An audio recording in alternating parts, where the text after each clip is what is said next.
So usually what happens when we work with clients is that the client is the thought leader behind the business, right? So they have a lot of ideas and opinions and, things that are specific to them and how they work. And so what we tend to do is figure out a system where we can get that information from the business owner in the most efficient way possible and then translate it into the content. So that can look different depending on how the client likes to process their thoughts, right? So some people are verbal processors and they work really well if we interview them. It's almost like what you and I are doing right now, right? We'll ask them questions. So we have the editorial calendar. We know what the topic is. We get on a call with them and ask them questions and interview them and pull out the juicy bits. Hey, welcome to my channel. My name is Christy Yoder, host of the Master Delegator podcast. The Master Delegator podcast is for busy and overwhelmed entrepreneurs who want to learn how to become effective in the area of delegation and learn how to hire great virtual assistants to help them scale their business and have more time and freedom. If you are new to this channel, please consider subscribing and don't forget to click the notification bell so you get notified every time I post a new video. Alright, let's get started. Hey, in this episode, I had a chance to talk to Lacy Boggs. She is a content strategist, author of the best selling Kindle ebook, Make a Killing with Content, and the director of the Content Direction Agency. She helps small business owners with a strategy for content between launches that helps businesses grow, nurture, and prime their audience to say yes before they ever see an offer. Some of her achievements are replacing her previous full time job salary while working around 20 hours a week or less. The moment she realized she was paying a contractor team member the equivalent of a good full time salary, which made a huge difference in her life. And they're coming up on their 10-year anniversary this month. And she's incredibly proud that she's been making this work for that long. Hey, Lacey, thanks for joining me today. Oh, thank you so much for having me. You're welcome. Well, before we dig deeper to our conversation today, why don't you tell us about who you are and what you do? I know that you've been in the business for 10 years, right? Yes, yes, we've been doing this for 10 years, which is like internet years are like dog years. So it feels like 70. Yeah, so I run a company called the Content Direction Agency. And yes, we've been in business for 10 years. And what we do is we help small business owners create the nurture content they need between launching products or services to keep their audience engaged and excited, to help their audience get to know, like, and trust them, and to get their audience to say hell yes as soon as they make an offer. So we specialize in blogs and emails and some social media captions, and also doing the content strategy. So what to say when. We help small business owners figure that out too. That is awesome. And how did you get started with this type of business? Yeah.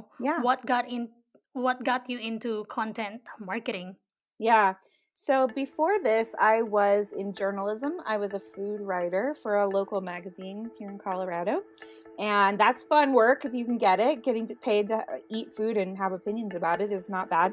But we were a very, very small magazine. And so on deadlines, we would be there till like 2 or 3 in the morning. I was working 60 hours a week or more.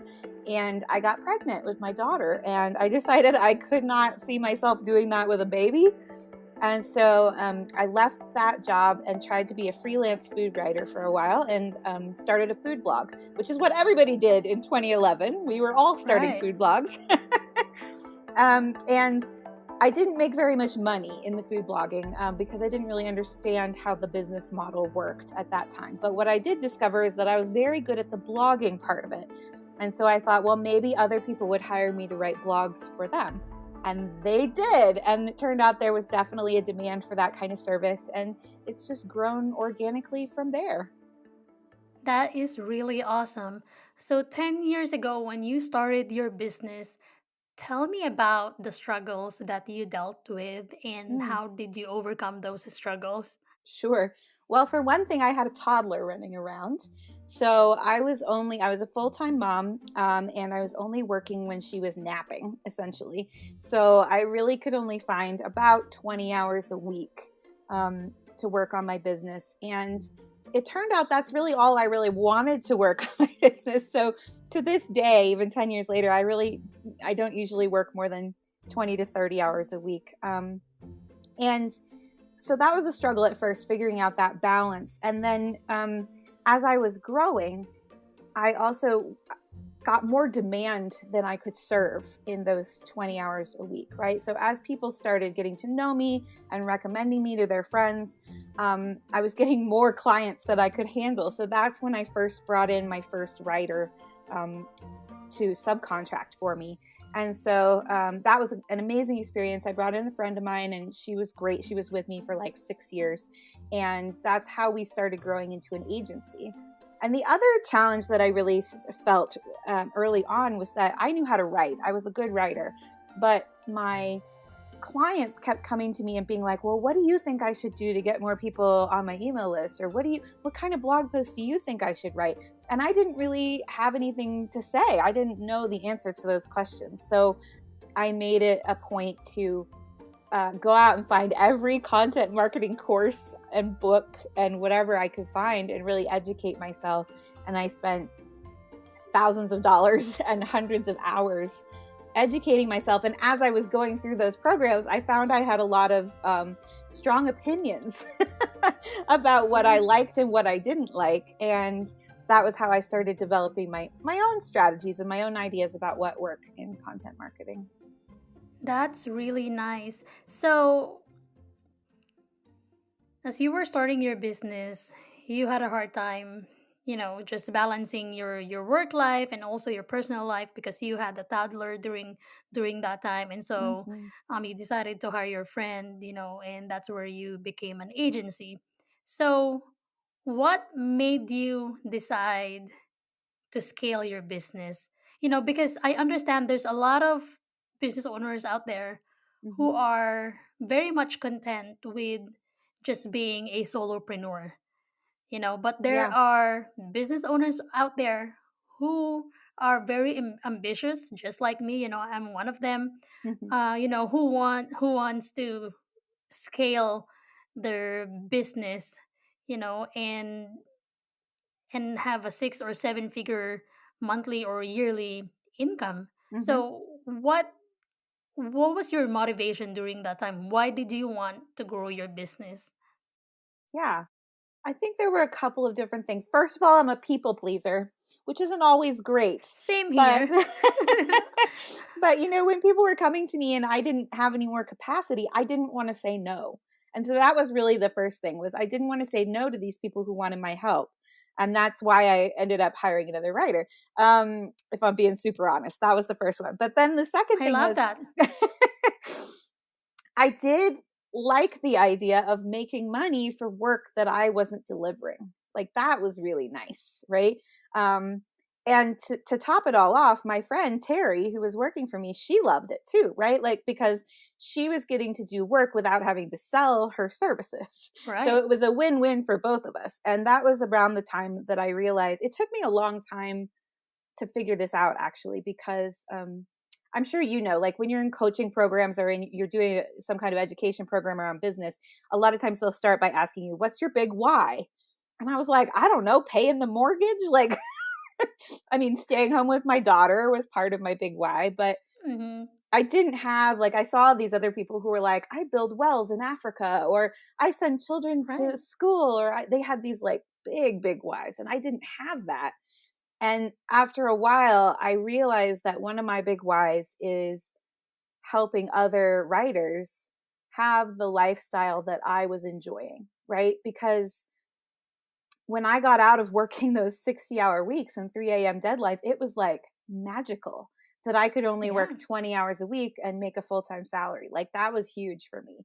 And so being able to pay the women who work for me well and help them have that kind of lifestyle was a big part of my reason for wanting to scale, because the more work we have, the more women I can help and who can be on my team and we can all share the wealth, right? So I think that Exactly. was a Yeah. biggie for me too. Yeah. Yeah. I feel like you and me, we have a lot of similarities. So Yeah. I'm also a people pleaser. I'm that type of person. And when I started my business, I was also overwhelmed with a lot of client Mm, projects. And I thought, why say no to them when I can find somebody else who can do the tasks or the projects for them?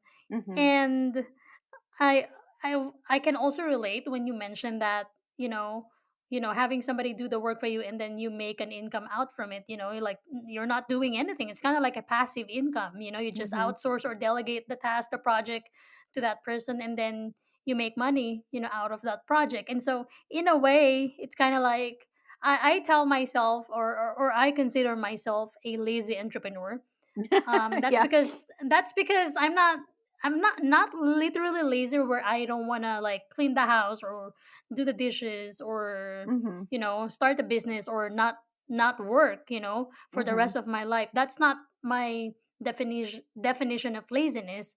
I'm Sure. a lazy entrepreneur because I find ways to do things in the most efficient way and the fastest way to make money, and that's Yeah. why I have Yeah. an agency. um yeah, so it's just kind of neat to hear somebody who had the same experience as well, when starting out a business. So let's talk about outsourcing content. hmm If I am a business owner and I want to outsource my blog content, what are the things that I need to look for, hmm in an agency or in a writer? hmm And what are the things that I need to prepare? Yeah. Great question. I'm going to start with the second half of your question. So Okay. I think a lot of times people will go out and look for a writer, hire a writer. Maybe they hire a VA to help them with social media or something like that, right? And then they get frustrated because that person isn't doing it right, quote unquote, or it isn't getting their voice, right? And what I see so often is that people will go out and hire, but they haven't done the work as the business owner to set that person up for success. So you really need three things to be able to outsource your content successfully. First is you need a brand voice style guide. And this is for writing, right? You need a brand guide for visuals too, if you're having somebody make graphics or do things like that. Mm-hmm. But a brand voice style guide is like tells the person who's going to write for you how you want them to sound, right? And that can feel tricky if you've never put one together, but really all it's saying is like we use these words, we don't use these words. These are sort of the grammar rules we like to abide by or not, right?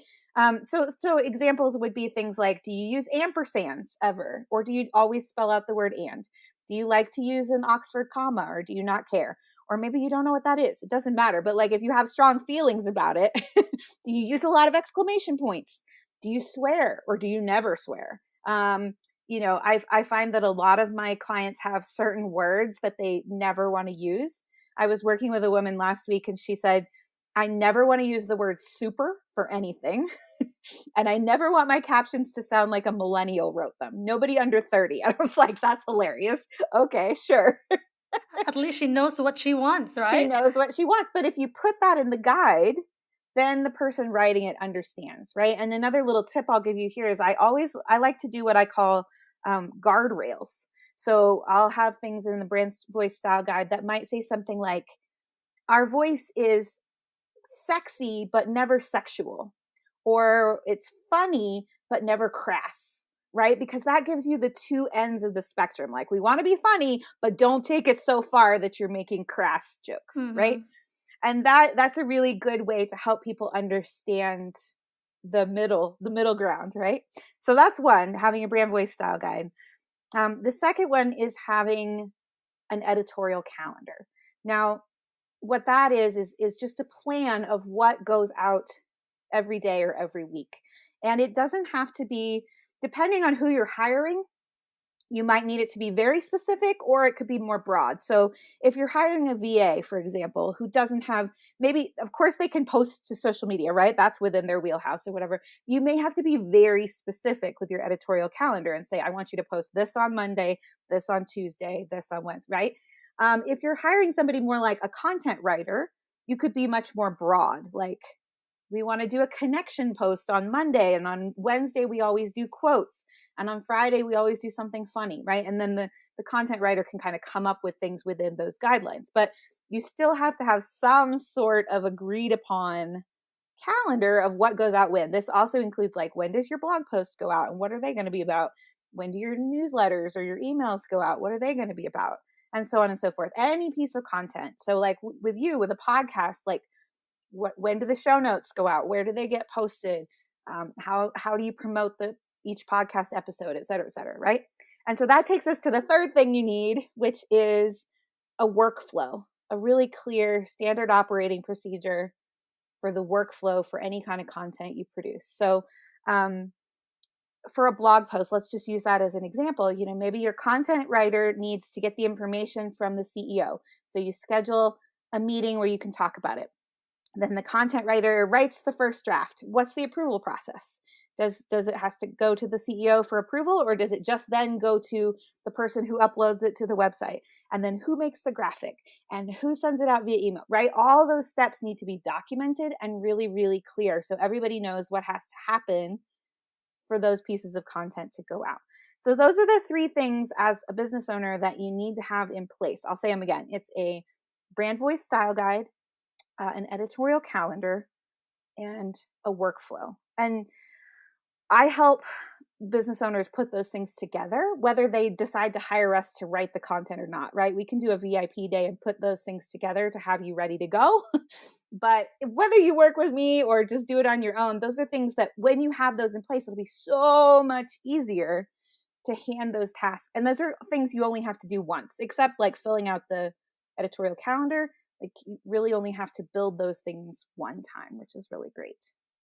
Yep, those are really good, especially the brand voice style guide. Mm-hmm. Those are really important because if you want to set your VA or your team member up for success, then you need to have a detailed instructions of how something is done, or if not, then how you want something not done. Yeah. You need to Yeah. communicate what you like and what you don't like.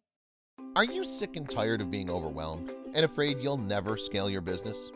Meet Smart VAs. Unlike many virtual assistant agencies that only assign one dedicated virtual assistant, we provide flexibility for growing businesses by assigning a team of experienced virtual assistants that can do different tasks to support your continuous growth.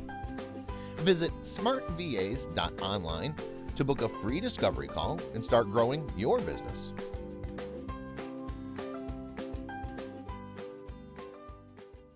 So if I am a business owner and I don't know what type of content I should release, every Mm-hmm. week, Mm-hmm. what do I do? Like, for Mm-hmm. instance, like if I am in a marketing industry and I focus on social media services, Mm-hmm. and I don't know what type of content to release or blog post. Do I release about Instagram Reels? Do I release about LinkedIn connection outreach? Mm-hmm. So how do you help with that?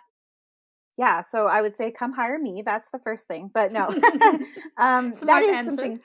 something we do. So, my VIP days are about putting together that marketing plan and that editorial calendar. But some big, broad guidelines is think about your customer journey. What does your customer need to know to go from just being somebody in your audience to being a buyer? What problems are they experiencing, and how can you help them fix those problems? Um, and what are they interested in? What's going to get them to click? What's going to get them to follow you, and all those sorts of things. So for a social media person, I would say yes, keeping up with the trends is super important because that's what your people care about, right? But think about it. If you're a social media manager, then your clients actually don't want to do the managing themselves, right? They're looking for somebody else to do it. So what kind of content can you provide to help them understand why they need to hire you? those are the kinds of things we answer in a VIP day. And, when you think about it through that lens, it can really help you figure out broadly what kind of like blog posts do you need to get people excited, but also what kind of Instagram posts do you need to do, what kind of Facebook posts, and so on. That's really good.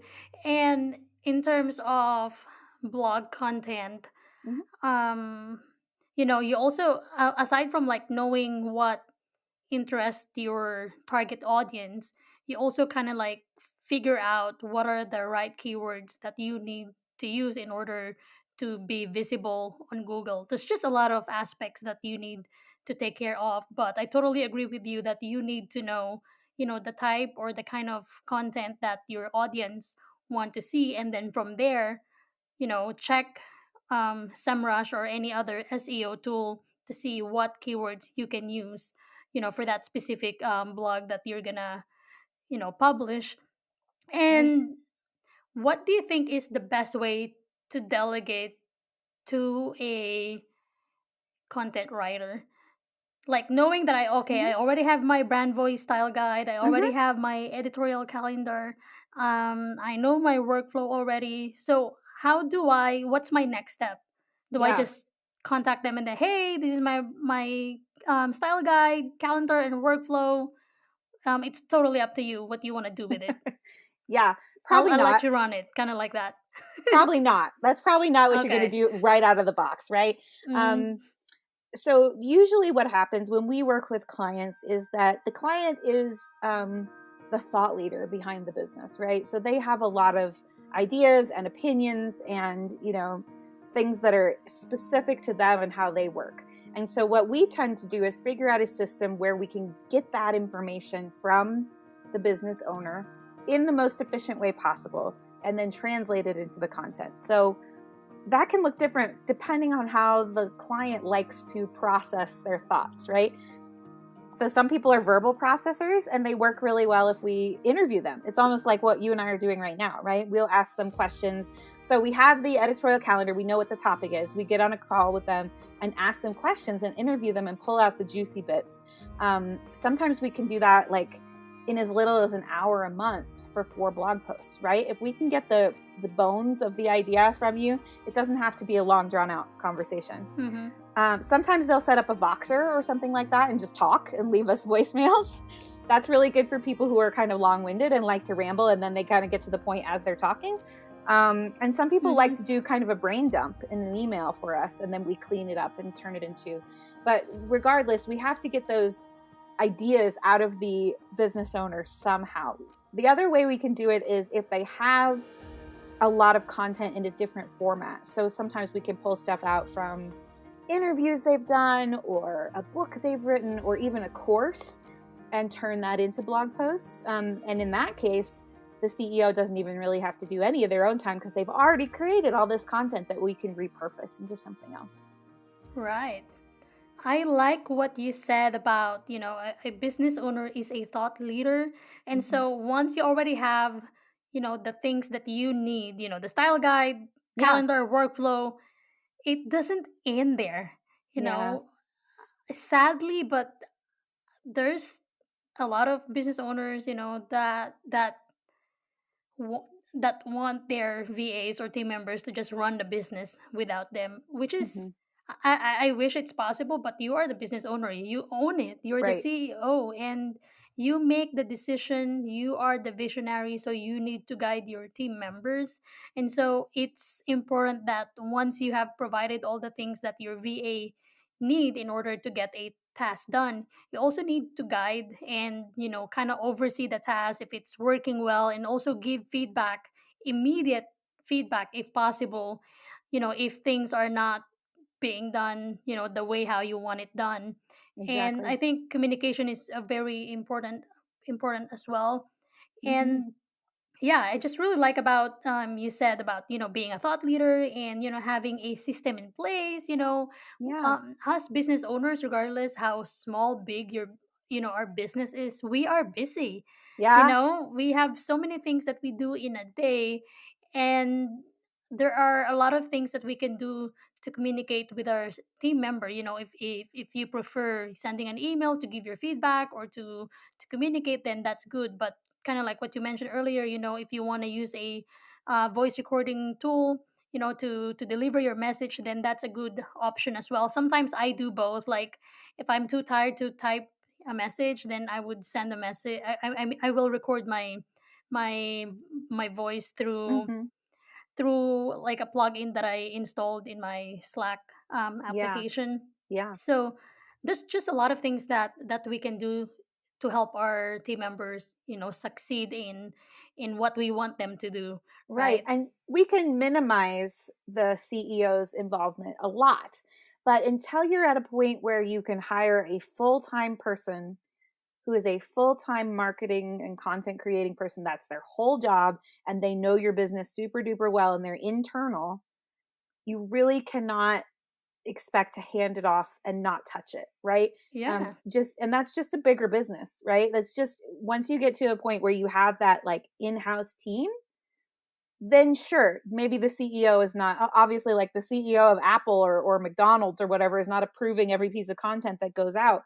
They have teams in the business. But when you're a smaller business, even when you're ready to start delegating and hiring outside help, you do still have to be involved to some degree. But my job as the service provider is to try to make it as efficient and effective as possible. So we're not using a ton of your time. Yeah, that's true. I love that. And that's the goal, right? The reason why you want to delegate and outsource is so that you have more free time, you have Right. more white space in your calendar.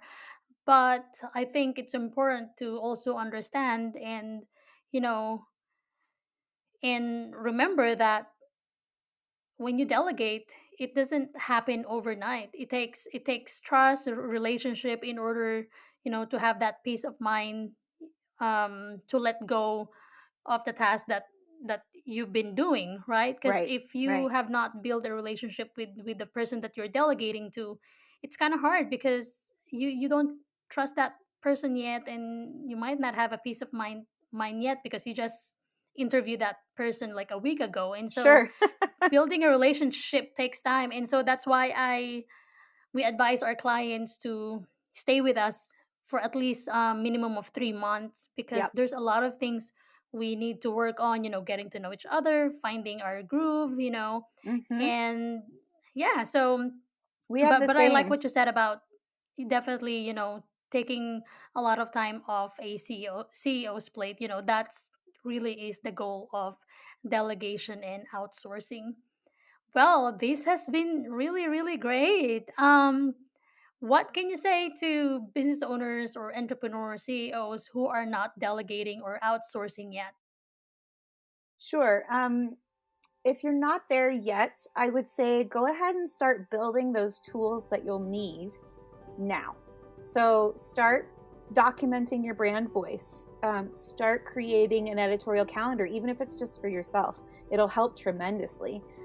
Start documenting your workflow. Do those things now in bits and pieces, and then you will be ready to hire. And you'll be ready, and you'll have so much better success when you hire your first person.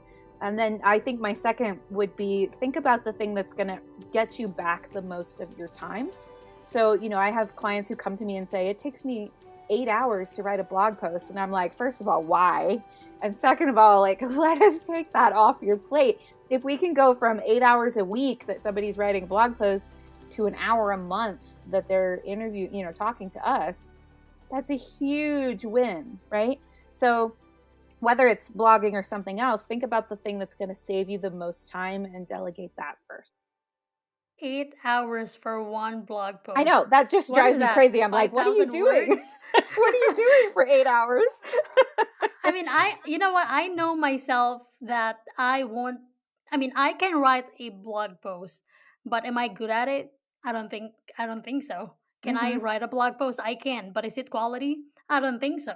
Will it take Right. me an hour, 3 hours, 6 hours, 10 hours, maybe 10 hours, because Yeah. it's Yeah. not my zone of genius. So you Exactly. really need to like figure out what you're good at and what you're not good at, and learn to admit that there are some things that we cannot do on our own. We need to ask for help from other people. Yeah. So Well, and the Yeah. other part is we're all told we have to be everywhere with content, right? We have to, it seems like everybody's saying, "Oh, you got to be on Facebook, you got to be on TikTok, you got to be on Instagram."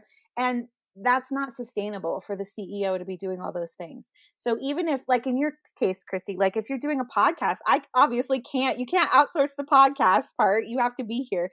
But there are parts of it, you could outsource the show notes. You could outsource the blog Yeah. post that goes with it, the email that goes out to tell somebody there's a new episode, right? All those different pieces.